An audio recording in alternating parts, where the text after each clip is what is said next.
It was a quiet Tuesday morning at Kensington Palace, the kind of morning that felt too still for a place usually buzzing with staff, schedules, and the low hum of royal obligation.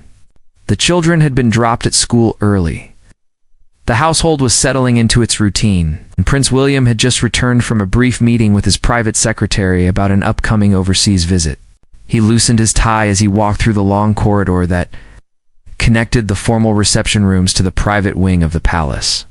Feeling the rare luxury of having an unscheduled hour ahead of him, he planned to find Kate. Maybe have a quiet cup of tea with her before the day pulled them both in separate directions. That was how things worked in their life.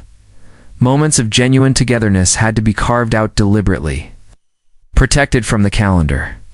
He had learned that early in their marriage, and he had grown better at it over the years, as he approached the small sitting room near the east wing. A room Kate had quietly claimed as her own creative space. He noticed the door was pulled almost shut, not fully closed. He raised his hand to knock, but something made him pause. Not a sound exactly, more like an absence of sound, a particular quality of silence that felt private. He tilted his head slightly and listened. Then he heard it. Soft and low, barely above a whisper. Kate was talking, but not to anyone in the room. Her voice had that gentle, careful rhythm people use when they are leaving a voicemail or recording something personal. William stood still, not wanting to intrude, yet something in her tone kept him rooted to the spot. He could not make out every word, but he heard enough. She was speaking about someone she had lost, a woman named Margaret. An elderly care home resident Kate had been quietly visiting for almost 2 years as part of a private, unpublicized well-being initiative she had built around her mental health work. Margaret had passed away 3 days earlier. Kate had not mentioned it to William. She had not mentioned it to anyone.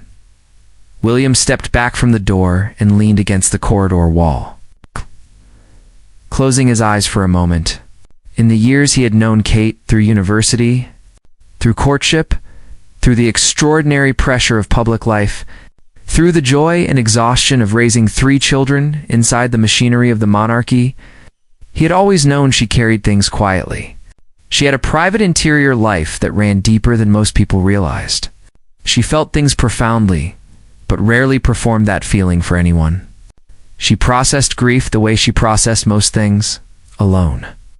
Carefully and with great dignity. He thought about the past several weeks. He tried to remember if she had seemed different.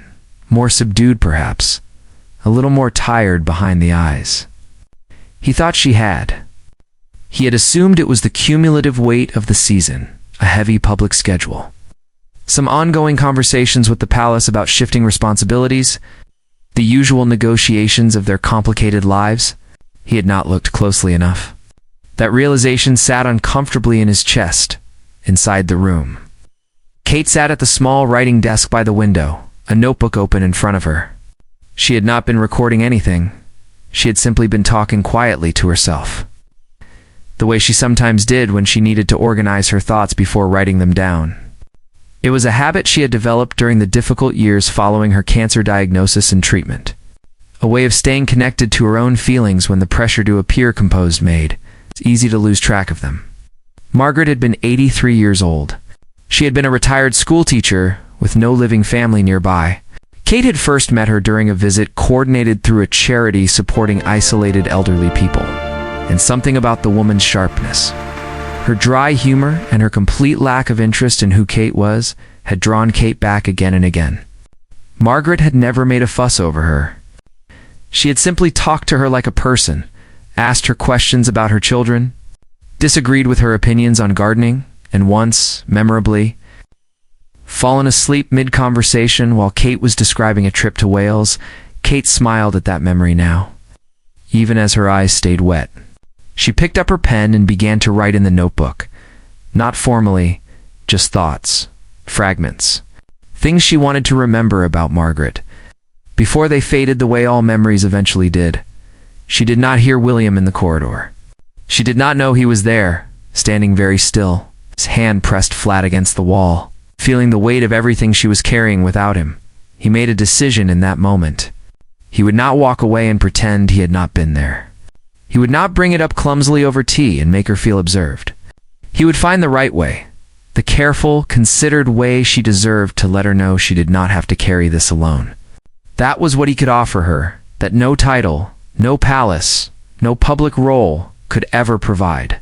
Simply the knowledge that someone was paying attention. That he was paying attention, he straightened up, adjusted his jacket, and walked quietly back toward the kitchen to put the kettle on. He had a plan, small and simple, but it mattered. And for William, in this season of their life together, the small things were where everything real lived. William made 2 cups of tea. He did not rush it. He stood in the palace kitchen, a surprisingly ordinary space, full of the same small domestic clutter that existed in any busy household, and let himself think carefully about what he was doing and why. He had learned over time that intention mattered. Walking into a conversation without thought, even with the best purpose, could close a door faster than leaving it unopened. He chose the blue mugs, the ones Kate preferred on unhurried mornings.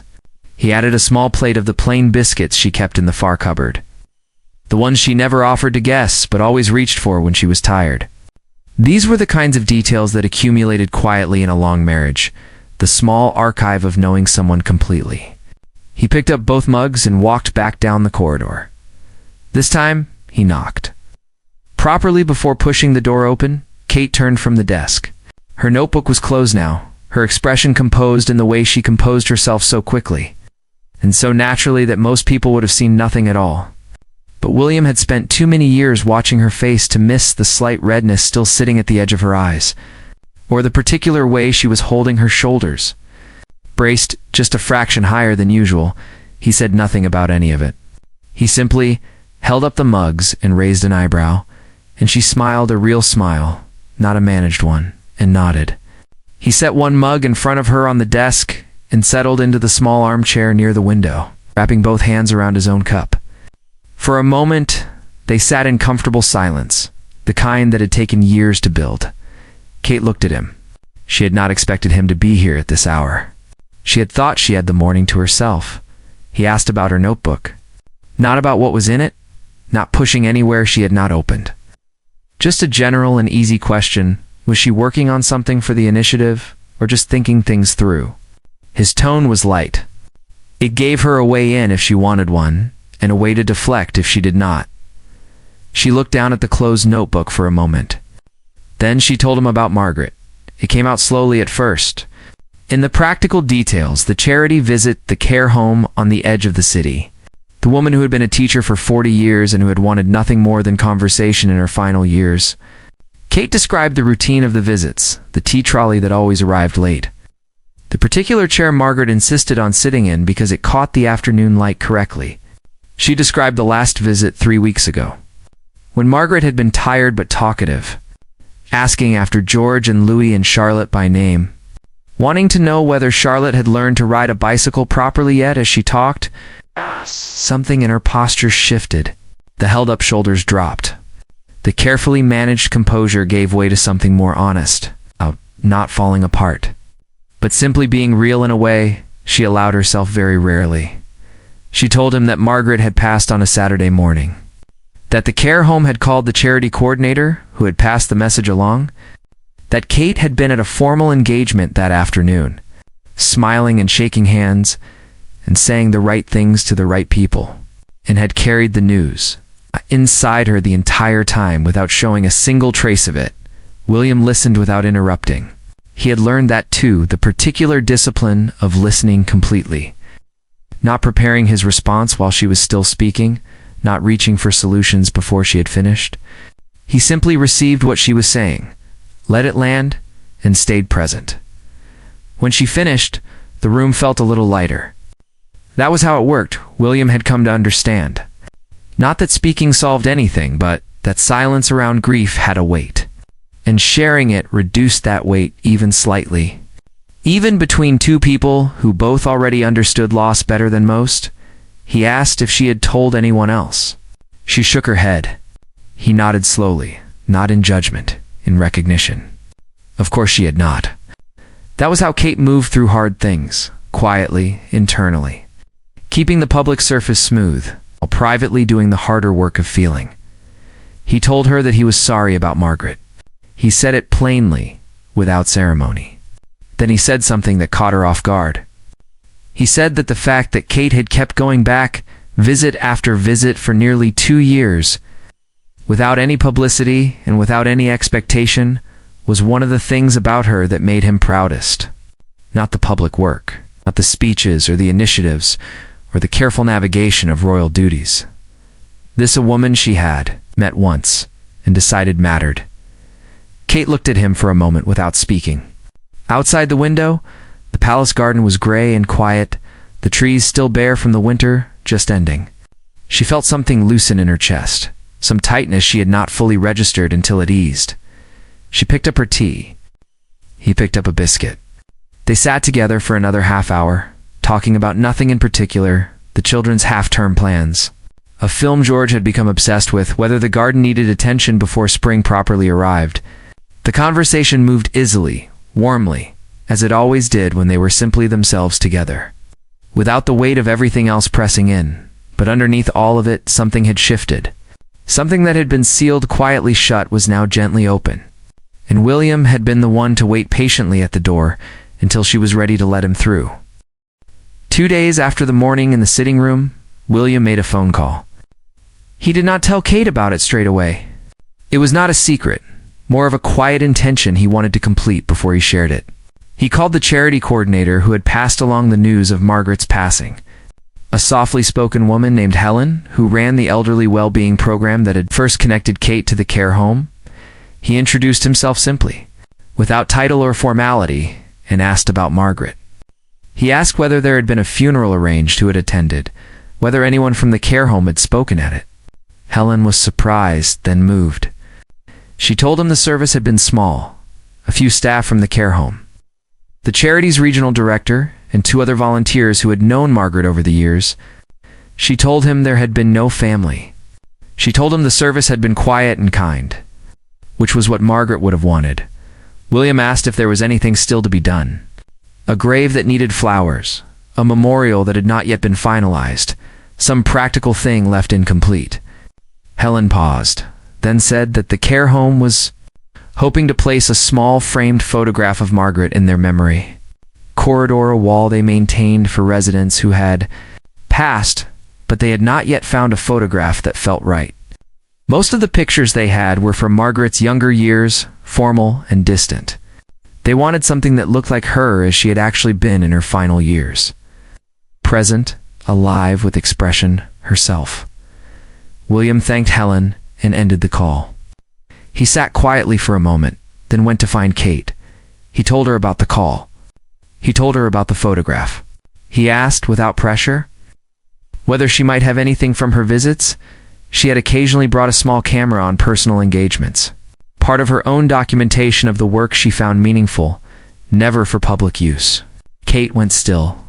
Then she stood and crossed to the bookcase on the far side of the room, where she kept a series of small hardcover journals and tucked behind them a flat box of personal photographs she had printed but never displayed.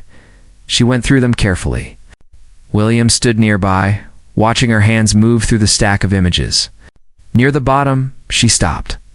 She held up a photograph taken about 8 months earlier. Margaret sat in her preferred chair by the window, caught mid-laugh at something Kate had apparently just said. Her head tilted slightly back, her eyes creased completely shut with amusement. The afternoon light was exactly right. The photograph looked nothing like a formal portrait. It looked like a person, fully alive, fully themselves. Kate held it for a long time without speaking. William did not try to fill the silence. Then she said that she wanted to deliver it herself. Not send it through the charity, not have it passed along.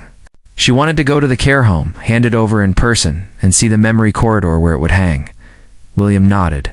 He said he would come with her if she wanted him to. Not as a prince, not with staff or security visibility. Quietly, just to be there. They went on a Thursday afternoon, arriving in a plain car with minimal arrangement. The way Kate had always conducted her visits to this particular place. The care home staff had been told in advance, but they had handled the information with genuine discretion. And the atmosphere when Kate and William arrived was warm and low-key, nothing staged. The manager, a steady woman in her 50s named Ruth, met them at the entrance with a handshake, and led them through the building. The memory corridor was a softly lit hallway near the home's central lounge. One wall was lined with small framed photographs of residents who had passed over the years. Each photograph had a nameplate beneath it and a small card with a sentence or two written by someone who had known them. The corridor was not sad, or at least not only sad. It had the particular quality of a space made with care, where individual lives had been taken seriously. Ruth showed them the empty space left for Margaret. She handed William a small hammer and a picture hook, practical and unhurried.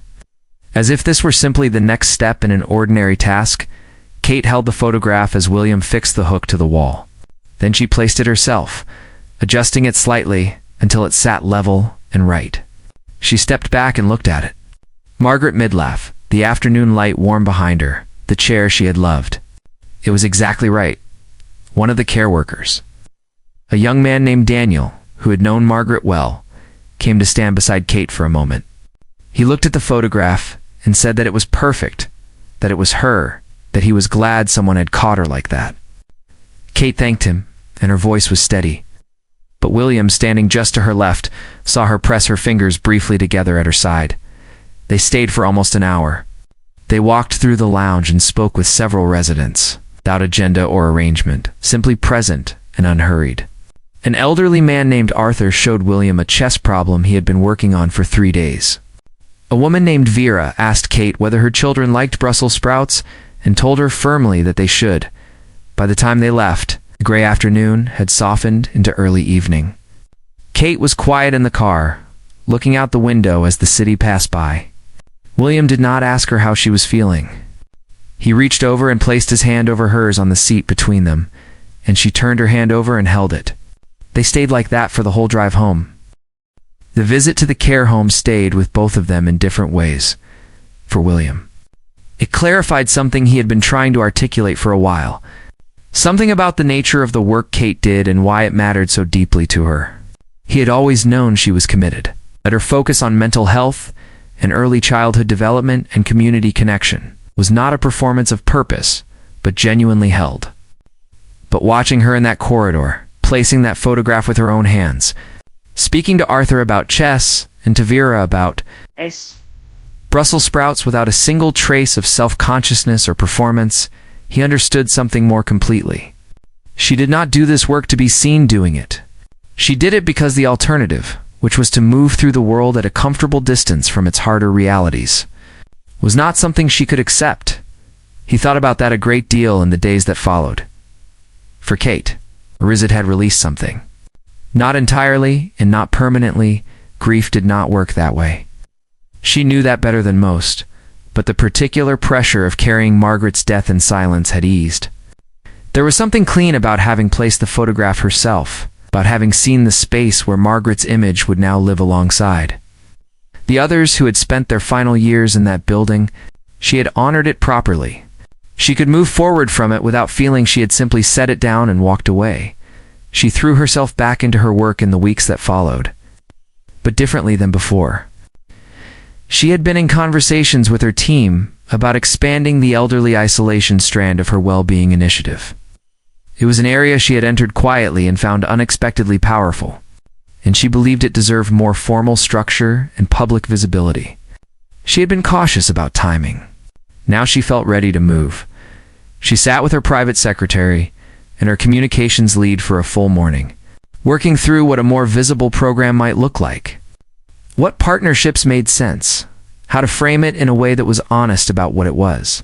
She wanted it to be clearly grounded in lived reality, not just policy language. She wanted the people involved, the volunteers, the residents, the care staff, to be visible and credited properly. Not reduced to backdrop, her communications lead asked carefully.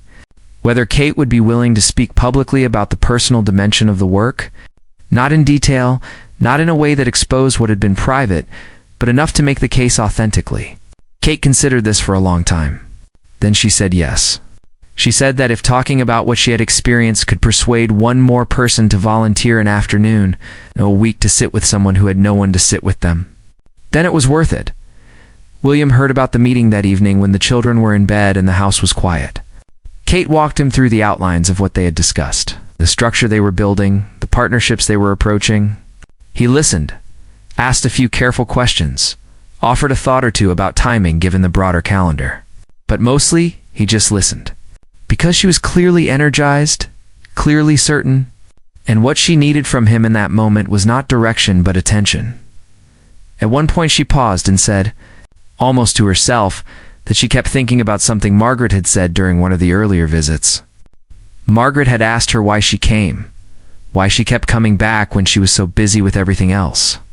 And Kate had said, a little stumblingly, that she found it meaningful, that she thought connection mattered, that she believed in the work. And Margaret had looked at her for a moment and said, with characteristic dryness, that was all fine. But she suspected Kate also simply liked talking to someone who did not know or care what her handbag cost. Kate smiled at the memory. William laughed. It was a real laugh, surprised out of him. And Kate looked pleased with herself for producing it. That was Margaret, she said. Entirely herself. Right to the end. There was a pause. And then Kate said something that had been sitting at the edge of her thoughts for several days.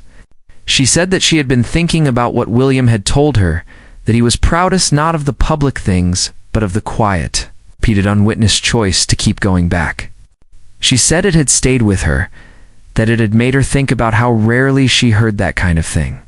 Not praise for the visible work, which came often enough and which she received with gratitude, but acknowledgement of the less visible kind of commitment, the one that happened without an audience and without recognition. She said it made her want to be better at seeing that in other people. The volunteers who showed up every week without anyone writing about them. The care workers like Daniel, who knew the residents fully and loved them quietly. The people who did good things because the things needed doing, not because anyone was watching. William said nothing for a moment. Then he said that she had always been good at seeing that. She had just not always been given the space to act on it at the scale it deserved. Kate looked at him. Outside, the London night was calm, a light rain beginning against the windows. She reached over and straightened the collar of his shirt. A small and habitual gesture, the kind that meant nothing and everything at the same time. He caught her hand briefly before she pulled it back. What had started as a moment behind a half-closed door, a man pausing in a corridor, hearing something private, choosing carefully what to do next, had become something larger and more sustaining. Not a dramatic change, not a turning point the world would ever hear about. Just to people paying close attention to each other, building something real in the spaces between all the other demands on their lives. That was enough. More than enough. It was, in fact, exactly the kind of thing Margaret would have approved of. Spring arrived at Kensington Palace the way it always did, gradually and then all at once. The garden that had sat bare and dormant through February began to show color in the beds nearest the south-facing wall, and the light that came through the palace windows in the morning had a different quality. Warmer and more direct, as though the season had decided to stop hesitating. Kate noticed it on a Wednesday. Standing at the kitchen window with her coffee before the children were up, she stood there longer than usual, watching the garden fill with pale morning light, thinking about the months just behind her. She had learned through the harder passages of her life that grief did not dissolve. It changed shape. It moved from something acute and pressing into something quieter and more permanent, a presence rather than a weight. Margaret had joined the company of people she carried with her, not heavily, but constantly, with a kind of warm attention. The initiative had moved forward steadily. The expanded elderly well-being program had been announced the previous month, through a low-key press statement that had nonetheless generated a meaningful response, particularly from charities working in the sector who had long felt the issue was underfunded and underacknowledged. Several new partnerships had been formalized. A network of additional volunteers was being trained. Kate had given one interview, quiet and direct, in which she spoke about what she had learned from visiting care homes privately, about the specific kind of loneliness that settled over people who had outlived most of their connections, and about the simple and powerful effect of consistent, unhurried human presence. She had not named Margaret. She had not needed to. The response to that interview had moved her. Letters and messages had come from people across the country, some from volunteers who said they felt seen, Some from care workers describing exactly what Kate had described. Some from elderly people themselves or their families who wrote to say thank you in the straightforward way that cut through everything formal and unnecessary. Kate had read every message personally. She had replied to as many as she practically could, handwritten where time allowed. William had watched all of this and said very little, because very little needed to be said. He had been present at the edges of it in the ways that mattered, asking at the end of each day how it had gone. Noticing when she was tired and redirecting the children's energy so she had a quiet hour. Occasionally sitting with her when she was reading through correspondence and simply keeping her company without demand. Small acts of consistent attention. He had become better at them over the years, and she had become better at receiving them. On a Saturday morning in late March, with no engagements scheduled and the children home from school, the family spent the morning in the garden. George and Louis were involved in some complicated game that had expanded to include most of the available outdoor space. Charlotte had commandeered a section near the flower beds and was conducting what she described as a scientific study, the exact nature of which remained unclear. Kate sat on the low wall near the garden door with a notebook open in her lap, though she was not writing in it. She was watching the children, her face relaxed and open in the way it was, only when she believed no one was observing her. William came out with 2 glasses of juice and sat beside her on the wall. He handed her one and followed. Her gaze to where Charlotte was now explaining something at considerable length to a beetle that had made the mistake of crossing her research zone. She is going to run. Something someday, William said. A country, probably. Kate laughed. She said that Charlotte had informed her that morning that beetles deserved more scientific respect, and that she intended to write a letter about it. To whom? William asked. Kate said she had not felt able to ask.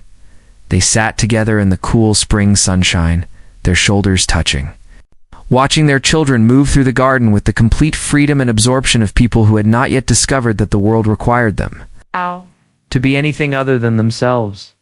It was an ordinary Saturday morning. It was also, in the way that the best moments always were, extraordinary. Kate looked down at the open notebook in her lap. She had been trying, on and off, to write something not for any program or publication, just for herself. A private account of what the past months had meant, what she had felt and learned and carried and released.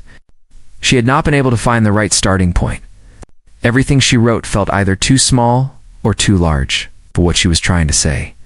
She picked up the pen now and wrote a single sentence at the top of the blank page. She did not show it to William. It was not for anyone else yet, maybe not ever, but it was a beginning. Later that afternoon, after lunch and after the children had exhausted themselves into a Saturday quiet, Kate went back to the small sitting room near the east wing, the room where William had stood outside the door on a gray Tuesday morning and heard something that changed the quiet shape of that weekend, in its way, the weeks that followed. She sat at the desk by the window and kept writing. The garden was visible from where she sat. The flower beds beginning to fill out now, the trees just past the first flush of blossom. Margaret would have had something to say about the garden, some observation delivered in that dry, unhurried voice, probably something that managed to be both critical and affectionate at once. Kate smiled to herself. She kept writing, down the corridor. William was sitting with George working through the chess problem that Arthur from the care home had described. He had looked it up when they got home that Thursday, found the original problem, and decided it was exactly the kind of thing George should try. George was frowning at the board with complete seriousness, unwilling to be rushed. William was in no hurry. In the room at the end of the corridor, Kate was writing. In the garden, Charlotte was conducting further research. Outside, the spring afternoon moved through its ordinary hours. It's unhurried and generous and full of small, unwitnessed things that meant everything.